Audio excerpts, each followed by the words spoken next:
Hello दोस्तों, नमस्कार। आपके अपने यूट्यूब चैनल बुलिश इन्वेस्टिंग में दिल से आपका स्वागत है। दोस्तों, आज के इस वीडियो में हम बात करने वाले हैं वोडाफोन आइडिया के बारे में। हाँ जी दोस्तों, वोडाफोन आइडिया जो पिछले कई दिनों से बाज़ार में चर्चा का विषय बना हुआ है, क्योंकि हम देखें तो पिछले कई दिनों से वोडाफोन आइडिया में बड़ी चहल पहल रही है। हमें अप्स एंड डाउन्स देखने को मिले हैं, लेकिन इसके पीछे की वजह भी कई सारी वजह है। हम उसे देखने की समझने की कोशिश करेंगे, और हमारे रिटेल इन्वेस्टर जो कि ऐसे जो पेनी स्टॉक्स है उसमें काफ़ी सारा इंटरेस्ट रखते हैं, तो वो उनके मन में भी सवाल रहता होगा कि क्या हमें इस जो रैली बनी हुई है वोडाफोन आइडिया में उसमें पार्टिसिपेट करना चाहिए या फिर नहीं। तो आपके सवाल के सारे जवाब इस वीडियो में मिल जाएंगे आपको, तो बने रहिए इस वीडियो में। तो शुरू करते हैं आज का इस वीडियो, लेकिन उससे पहले ज़रूर कहना चाहूँगा कि अभी तक आपने इस चैनल को सब्सक्राइब नहीं किया है तो चैनल को सब्सक्राइब कर दीजिएगा, और इस बेल आइकन को भी हिट कर दीजिएगा ताकि आने वाले वीडियो की नोटिफिकेशन आप लोगों को मिल पाए। और अभी तक आपने ये सारे वीडियो आप देख सकते हो यहाँ पे। अगर आपने इस वीडियोस को नहीं देखा है तो आप उसे देख सकते हो, लिंक आपको डिस्क्रिप्शन बॉक्स में मिल जाएगी। तो चलिए दोस्तों, शुरू करते हैं आज का ये वीडियो। तो गाइज़, अभी हम आ चुके हैं वोडाफोन आइडिया के चार्ट पैटर्न के ऊपर, और यहाँ पे आप देख सकते हो कि फ्राइडे को मार्केट क्लोज होते हुए वोडाफोन आइडिया में 20% की जंप दिखाई दे रही है। और पिछले दिन यानी कि थर्सडे की बात की जाए तो थर्सडे को मार्केट में वोडाफोन आइडिया में बहुत बड़ी गिरावट थी, और वोडाफोन आइडिया 4 रुपये के आसपास, एग्जैक्ट बोलूँ तो 4 रुपये 60 पैसे को टच करके आया था। तो अगर हम ओवरऑल देखें एक ही दिन में आप रिटर्न को देखें तो तकरीबन 50% की रिटर्न आपको सिर्फ एक दिन में दिखाई दे रहे हैं। और इसी के चलते हमारे रिटेल इन्वेस्टर है वो ऐसे स्टॉक के पीछे पागल हो जाते हैं। लेकिन दोस्तों, मैंने हर वीडियो में बोलता हूँ कि अगर आपको कोई भी स्टॉक में इन्वेस्ट करना हो तो यहाँ पे मत देखिए प्राइस कितनी भी हो, हमें फोकस करना है यहाँ पे, यानी कि कंपनी के जो परफॉर्मेंस है, कंपनी क्या करती है, कंपनी का बिजनेस मॉडल क्या है, उस पर हमें ज़्यादा फोकस करना चाहिए। लेकिन हमारे रिटेल इन्वेस्टर उल्टा करते हैं, ये वो ज़्यादातर यहाँ पे फोकस करते हैं क्योंकि यहाँ पे प्राइस बहुत ही कम है। दोस्तों, ऐसा नहीं करना है। अगर ऐसा ही चलता रहा तो हमारे रिटेल इन्वेस्टर लॉस के सिवा कुछ नहीं हासिल कर पाएंगे, और फिर मार्केट को ब्लेम करते हैं कि स्टॉक मार्केट में पैसे सिर्फ हम गवाते ही है, बनाते नहीं हैं। तो अगर आपका पॉइंट ऑफ व्यू ऐसा ही रहेगा तो फिर आपको लॉस होना जाहिर सी बात है। तो चलिए दोस्तों, देख लेते हैं कि बड़ा वोडाफोन आइडिया में जो इतने अप्स एंड डाउन दिख रहे थे उसके पीछे की वजह क्या है। तो गाइस, सबसे पहले और इम्पोर्टेंट रीज़न की बात की जाए तो आप यहाँ पे पढ़ सकते हो कि K M. Birla steps down as Vodafone Idea chairman. दोस्तों, आप यहाँ पे देख सकते हो कि चेयरमैन ने अपने पद से रिज़ाइन देने के चलते स्टॉक 3 दिन में तकरीबन 38% डाउन रहा।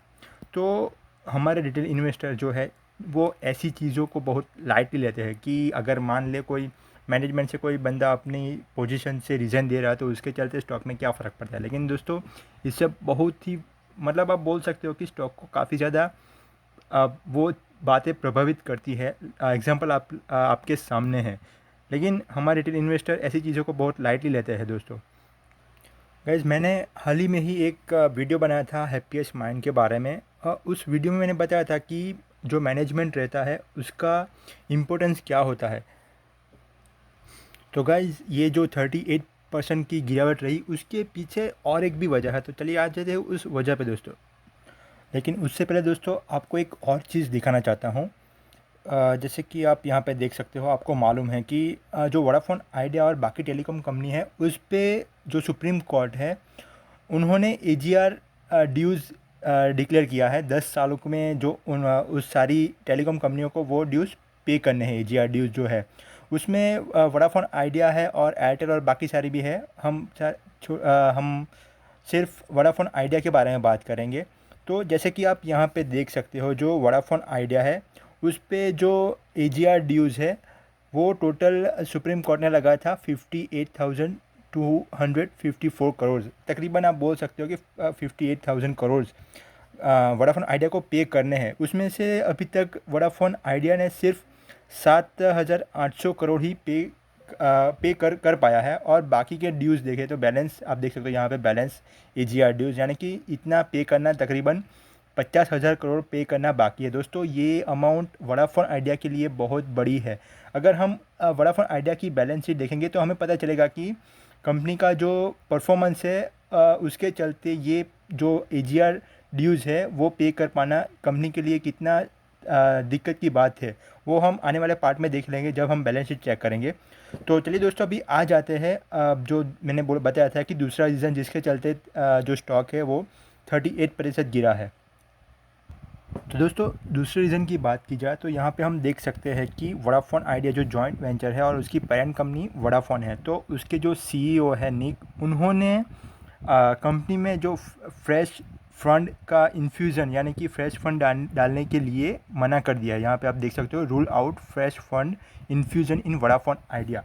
तो दोस्तों देख सकते हैं कि वोडाफोन आइडिया पे कितना कर्ज पड़ा है, एजीआर ड्यूज़, कितने सारे एजीआर ड्यूज़ है, और बैलेंस शीट देखेंगे तो पता चलेगा कि कंपनी के ऊपर और कितने लायबिलिटीज़ है। तो उसके चलते जो सीईओ है उन्होंने साफ मना कर दिया है कि हम फ्रेश एक फंड्स वोडाफोन आइडिया में डालने वाले नहीं हैं। तो उसके चलते हम बोल सकते हैं कि वोडाफोन आइडिया को एक बड़ा झटका लगा और वोडाफोन आइडिया 38% की गिरावट हमको 3 दिन में दिखाई दे रही है।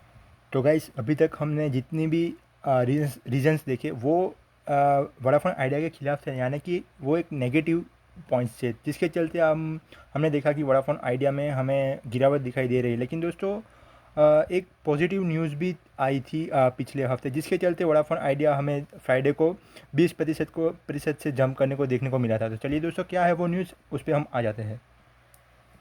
तो गाइज़, वो 19% की जंप के पीछे की वजह आप यहाँ पे पढ़ सकते हो कि Vodafone idea share surge 19% on retro tax changes. तो दोस्तों, अभी ये रेट्रो टैक्स चेंजेस क्या है वो हम आसान भाषा में समझने की कोशिश करते हैं। तो गाइज़, रेट्रो की बात की जाए तो रेट्रो का मतलब होता है पुराना, यानी कि बीते सालों में जो हुआ उसे रेट्रो बोलते हैं। और रेट्रोस्पेक्टिव टैक्स यानी कि जो बीते सालों में जो टैक्स की लेन देन हुई होगी उसे रेट्रोस्पेक्टिव टैक्स बोलते हैं। तो अगर हम देखें तो इस रेट्रोस्पेक्टिव टैक्स के चलते वोडाफोन आइडिया को क्या फ़ायदा हुआ उसे हम देख लेते हैं। जैसे कि हमने देखा कि पिछले हफ्ते निर्मला सीतारामन जी, जो हमारे फाइनेंस मिनिस्टर हैं, उन्होंने जो एक्ट इनकम टैक्स एक्ट है उनको अपडेट किया है। यहाँ पे आप पढ़ सकते हो कि FM introduce taxation laws bills 2021, यहाँ पे लिखा है अमेंडमेंट, यानी कि कुछ अपडेट किया है। तो उस अपडेट के चलते वोडाफोन आइडिया को क्या फ़ायदा हुआ है हम उसे देख लेते हैं। यहाँ पे जो लिखा है उसे मैं एक आसान भाषा में समझाने की कोशिश करूँगा कि आप देख सकते हो यहाँ पे कि इनकम टैक्स एक्ट 1961। दोस्तों, ये एक एक्ट है, लॉ के जो स्टूडेंट हो उनको पता होगा।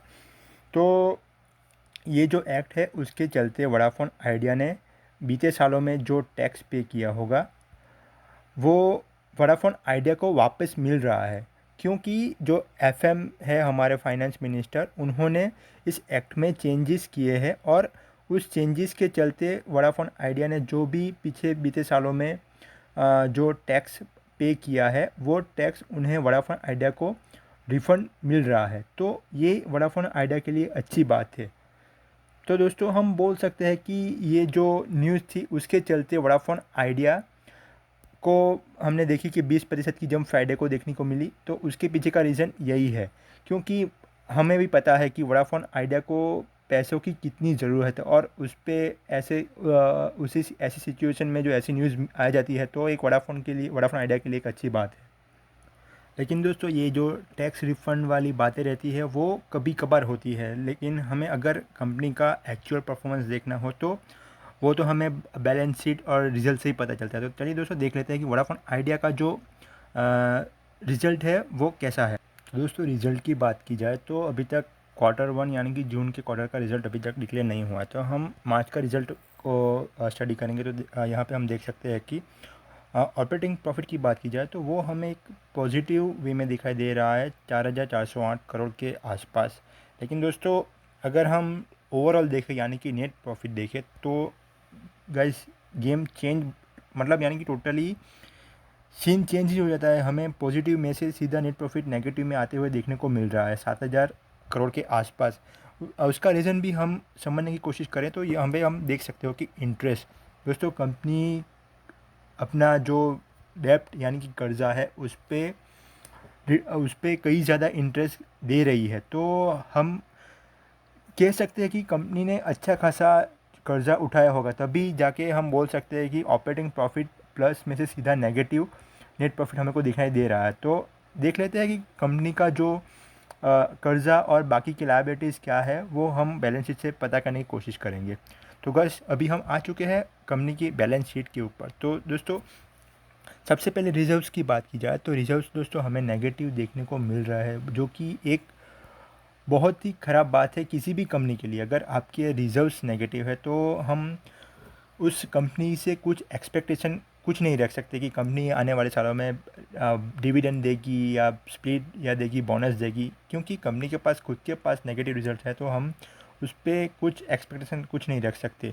अगर हम बोरोइंग्स की बात की जाए तो दोस्तों बोरोइंग्स भी लगातार आपको बढ़ती हुई दिखाई दे रही है, और मार्च 2021 के फाइनेंशियल ईयर की बात की जाए तो बोरोइंग तकरीबन 1.5 लाख करोड़ के आसपास थी, 1.5 लाख करोड़ से भी ऊपर है, मैं अप्रॉक्स बोल रहा हूँ।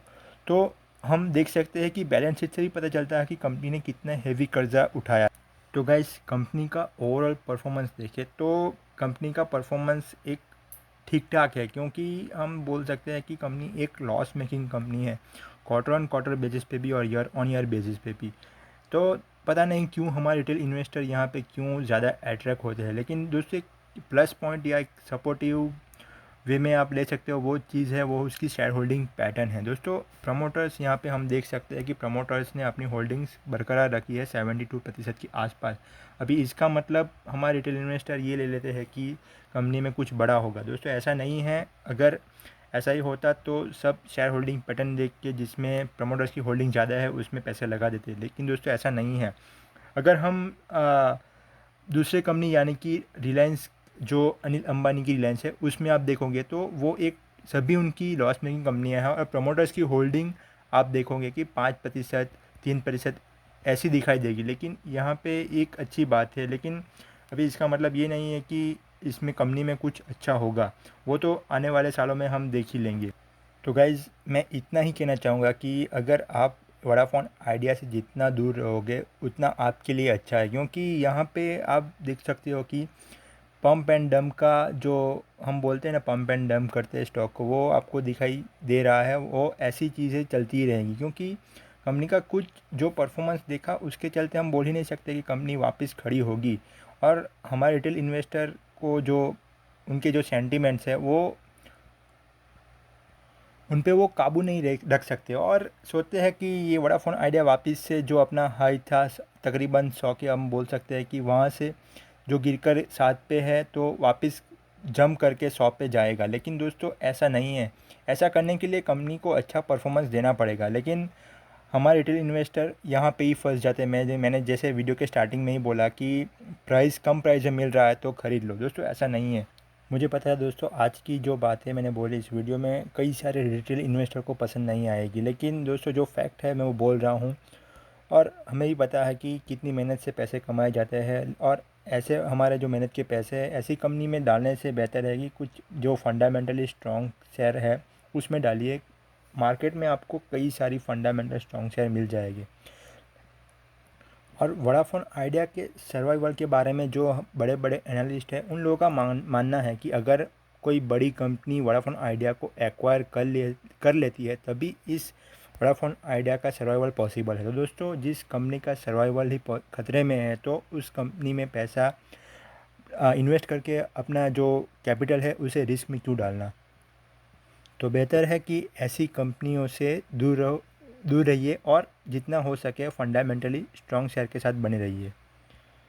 तो आशा करता हूँ दोस्तों आज का ये वीडियो आपको पसंद आया होगा, तो ज़्यादा से ज़्यादा दोस्तों के साथ शेयर कर दीजिएगा, और इस वीडियो को लाइक और इस चैनल को भी सब्सक्राइब कर दीजिएगा। तो मिलते हैं अगले वीडियो में, तब तक के लिए अपना ख्याल रखिए।